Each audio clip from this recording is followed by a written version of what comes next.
Salut l'ami, j'espère que tu vas bien. Attends, je vais te mettre la lumière tout de suite, ça sera fait. Un petit peu de lumière, que tu vois un peu plus, mieux bien. Tu verras peut-être pas trop la différence comme ça, mais maintenant si je mets comme ça, tu vas peut-être voir la différence. Bon, j'espère que tu vas bien, que tu as passé une bonne journée, que tu as passé une... Ouais, je vais commencer à faire des conneries, je suis pas rêvé.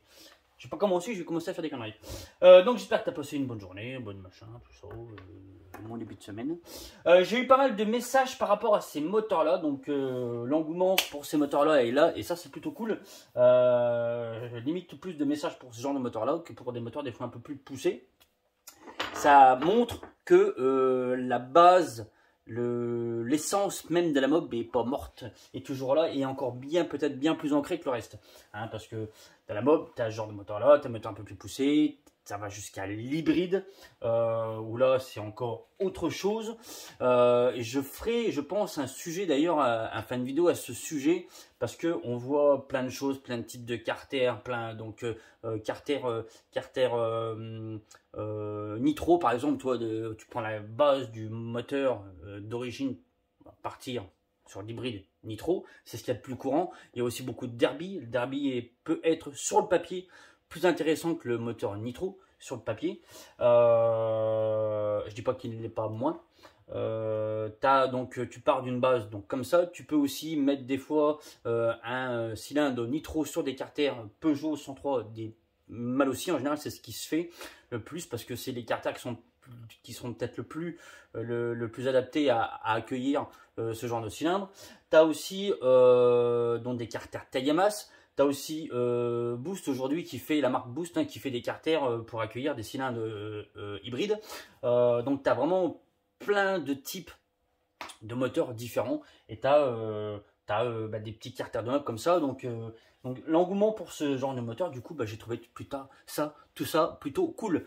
Donc mais voilà. Mais je reviendrai sur une vidéo avec peut-être les différents types de moteurs que tu peux avoir, que tu peux trouver, les pour, les contre et tout ça. Je pense que ça peut être aussi tout intéressant. Et voilà, les types de pièces aussi que tu peux trouver. Donc on m'a posé pas mal de questions sur ce moteur-là. On m'a dit, alors j'en ai eu pas mal, hein, autant en privé que pas en privé. Ce qui est revenu le plus, c'est dis-nous ce qu'on peut faire avec ce genre de moteur. Dis-nous ce qui est possible de faire avec ça. Donc là on est sur... Pour te rappeler un petit peu, donc un Villebrequin RRD préparation en course longue qui a été modifié par Solex Gump, qui a eu un équilibrage dynamique.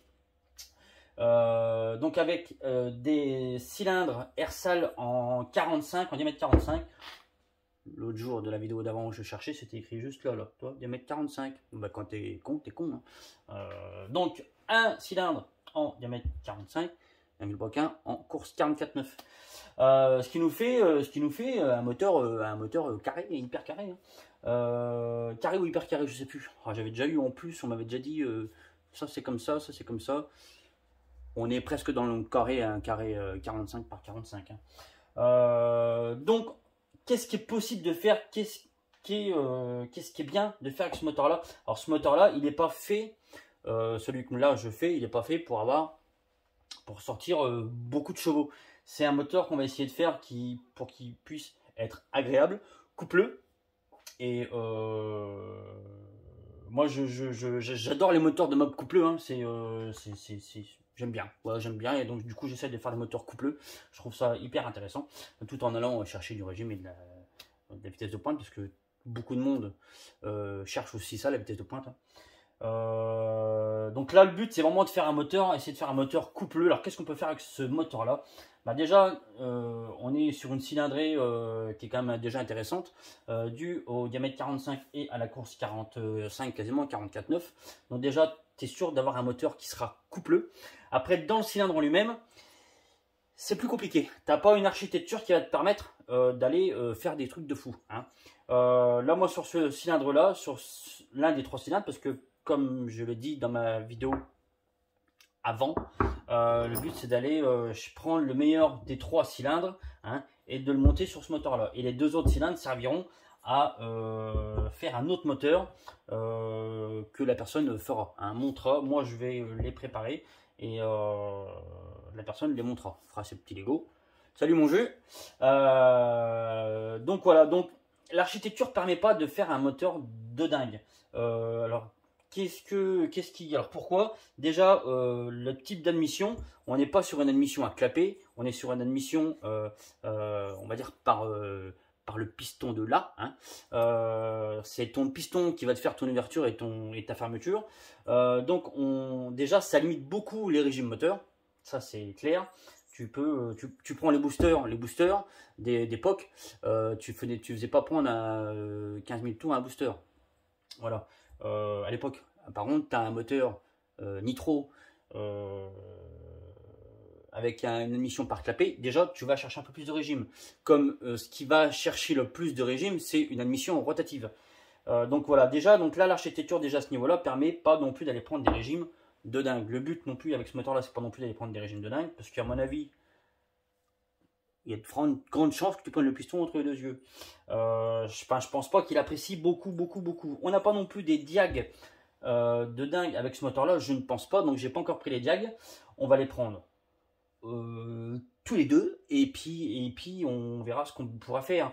Au niveau des transferts, il n'y a pas non plus grand-chose à faire. L'architecture ne permet pas de faire quelque chose d'extraordinaire. Moi, ce que je vais faire sur ce moteur-là, c'est déjà faire une mise au propre des transferts pour que quand ton piston est dans le point mort bas, que ça soit nickel, que ton bas de transfert soit vraiment nickel par rapport au piston, d'avoir, on va dire, un balayage le plus propre possible avec l'architecture qui nous est déjà proposée.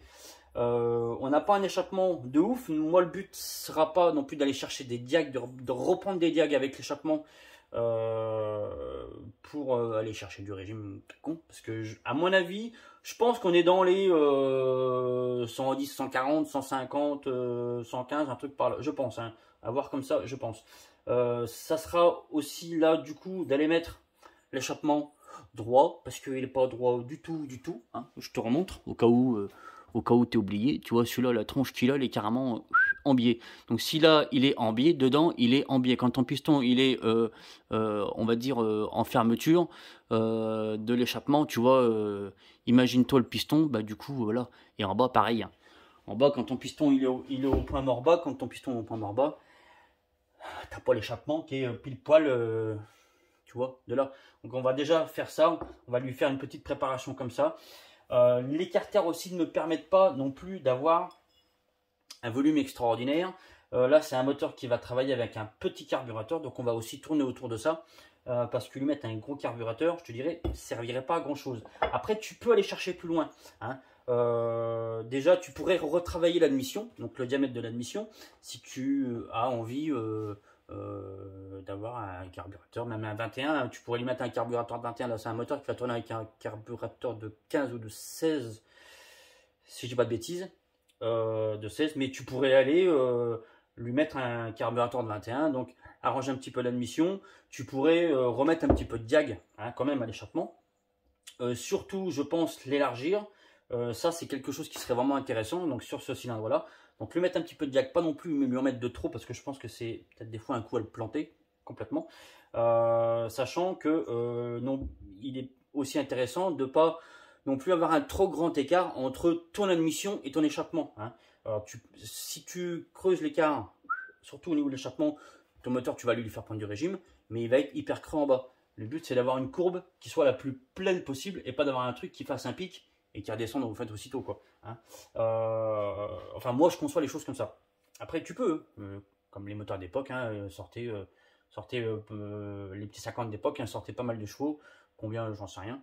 Mais c'est des moteurs qui étaient hyper pointus, qui avaient une plage de régime limitée, enfin, qui avaient une plage de service, pas une plage de régime, mais une plage de service limitée. Quand je dis service, c'est la plage d'utilisation était vraiment super limitée. Quoi. En plus, sur une machine à boîte de vitesse, tu n'avais pas intérêt de gratter une vitesse, ou tu avais plutôt intérêt de te dépêcher de passer la vitesse. Sinon, ton moteur il retombe en régime, et là, tu vois, c'est dur à repartir. Donc le plus intéressant, on va prendre les directions ensemble et déjà on verra ce que ça donne. Parce que ça, je n'en sais rien. Là, sur ce moteur-là, donc sur la vidéo d'avant, je t'avais dit que le piston faisait un petit bisou au vilebrequin. Et bon, quand j'ai regardé, en fait, le piston ne faisait pas un bisou au vilebrequin. Le piston faisait un bisou au carter. Parce que les carters, là, si tu veux, donc là, je les ai retravaillés. Tu as cette petite, voilà, le piston venait faire un petit bisou là et de là. Donc moi là, je les ai repassés à la fraiseuse, comme tu peux voir, pour redescendre tout ça. Je sais pas si tu vois, voilà. J'ai repassé à la fraiseuse tout ça pour redescendre de tout ça, pour pas que le piston il vienne faire un bibi au carter. Hein. Parce que bibi carter, ne serait-ce qu'au juste démarrage, hein, ça casse, ça fait des confettis. Voilà. Donc ce qu'on va faire, c'est qu'on va monter ça à blanc et on va prendre les diags. Donc voilà le petit montage. Moi j'ai fait un petit montage à blanc vite fait. Donc on va prendre les diags, je les ai pas encore pris. J'ai juste mis le piston à la fermeture échappement et on verra ce que ça donne. Je suis curieux de voir ce que ça donne. J'ai un petit avis mais sans certitude. Enfin, l'échappement est vraiment de travers. Hein. Donc ce qu'on va faire, c'est qu'on va prendre les diags avec les 3 cylindres. Donc on est à 152. On est à 152 à l'échappement. Donc tu vois, on est à peu près dans les clous de ce que j'ai du départ.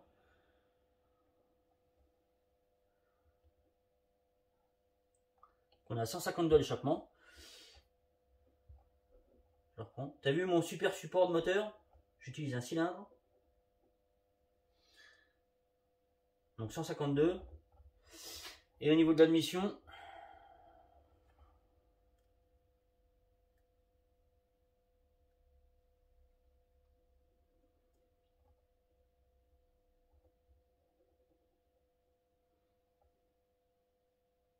« 110. »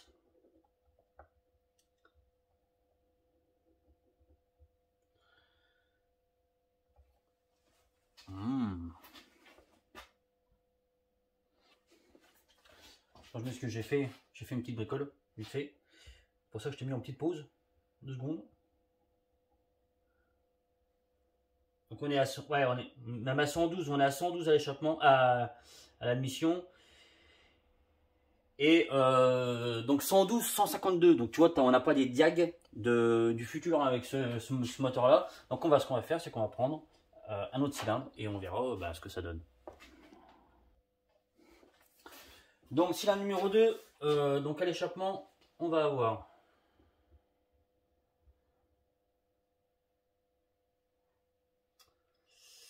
on a 152 aussi. Et à l'admission,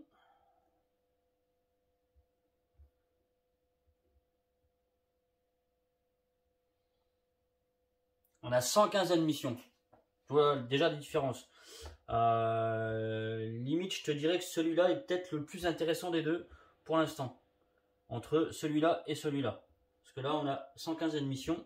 Je vais reprendre l'échappe vite fait. Pour être sûr du coup. Du coup doux. Ouais, pareil, on a 152. 152, 115. Donc là, moi, ma préférence, elle va déjà se baser sur celle-ci. Et en plus, deuxième chose qui fait que je vais préférer celui-ci, c'est que le piston ne coince pas dans le cylindre. Donc déjà, ça, c'est un sacré bon point. Hein. Déjà. Donc là, on est reparti sur le cylindre numéro 3. Donc c'est pareil, le piston, fermeture, échappement. Et on va prendre le diag d'échappement. 152, pareil. Un petit 152, là on est même plus à 151, 150, 151 que 152. Donc on va prendre l'admission.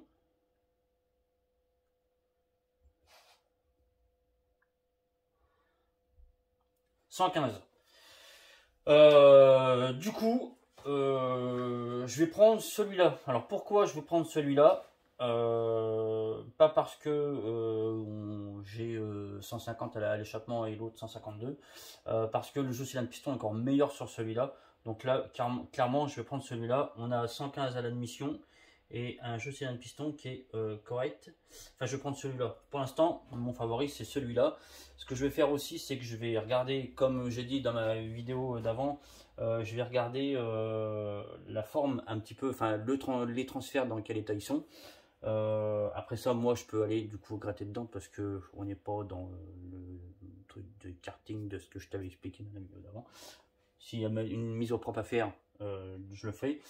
Et surtout que je vais aller aussi remettre au propre dans le cylindre, les transferts dans le cylindre. Donc là, pour l'instant, non, clairement, je pense que je vais prendre celui-là parce que il est plus mieux bien que les deux autres. Donc voilà, on arrive à la fin de cette vidéo. Si jamais tu ne sais pas, c'est que c'est toi qui es derrière ton écran de téléphone, je pense, hein, ou PC, ou je sais pas, comme tu as envie. Et tu te donnes où ça marche pas. Tout à l'heure, tu m'as entendu dire, et le vilebrequin a eu un équilibrage dynamique. Qu'est-ce que c'est un équilibrage dynamique?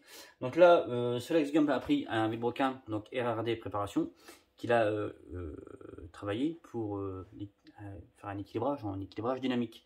C'est-à-dire qu'il a équilibré le vilebrequin par rapport au poids total du piston.